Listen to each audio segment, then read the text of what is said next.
This seminar is about a very sticky problem. The problem to which the Buddha primarily addressed himself, which is that of agony, suffering.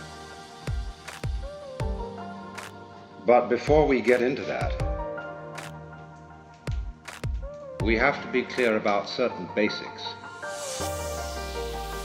And these basics have to do not so much with concepts and ideas as they do with a state of mind.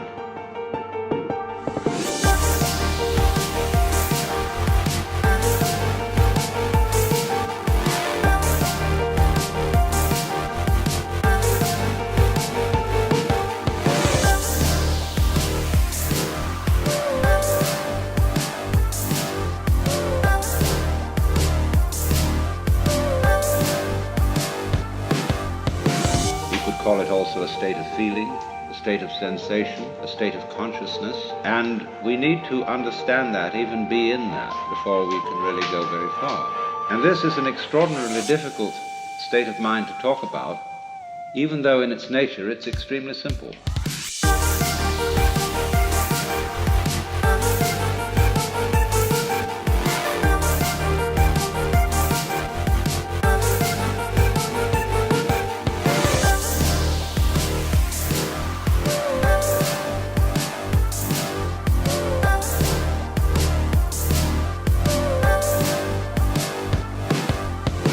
Because it is in a way like we were when we were babies,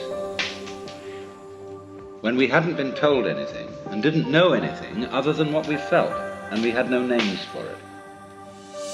Now, of course, as we grow older, we learn to differentiate one thing from another, one event from another, and above all, ourselves from everything else.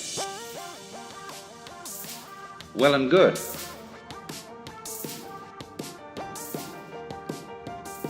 Provided you don't lose the foundations.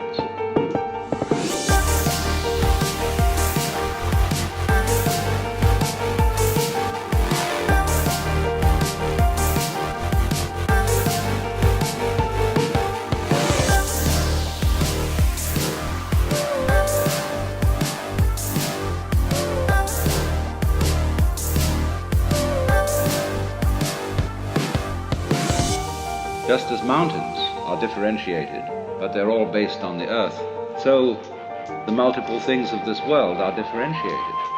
But they have, as it were, a basis. There is no word for that basis, not really, because words are only for distinction.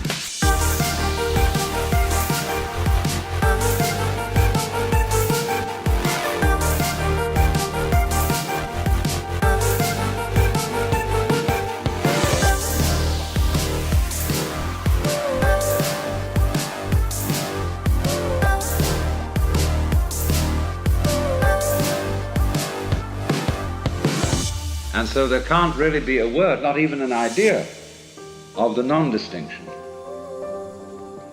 We can feel it, but we can't think it. But we don't feel it like an object. You feel you're alive. You feel you're conscious, but you don't know what consciousness is, because consciousness is present in every conceivable kind of experience. It's like the space in which we live, which is everywhere. It's like a fish being in water, and presumably a fish doesn't know it's in the water, because it never goes out. A bird presumably knows nothing of the air, and we really know nothing of consciousness, and we pretend space isn't there. So, however, when you grow up and become fascinated, which is really the right word, spellbound, enchanted, by all the things that adults wave at you, you forget the background. And you come to think that all the distinctions which you've been learning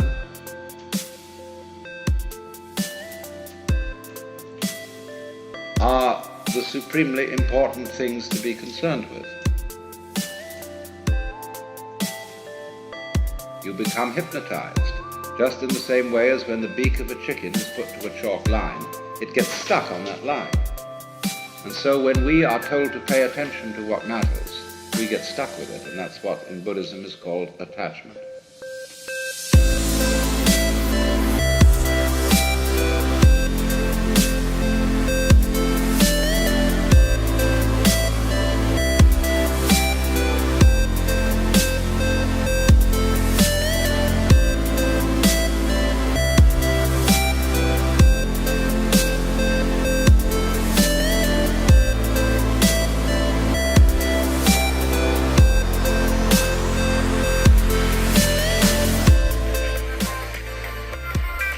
I think he likes it.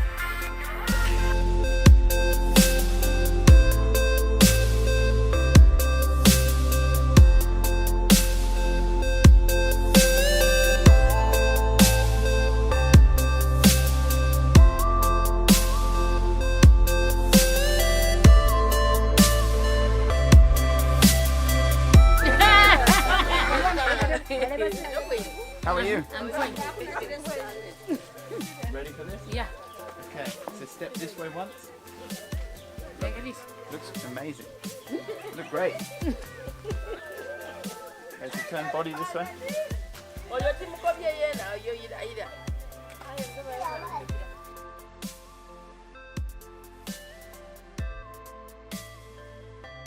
Mama Uganda, you've got to make her laugh.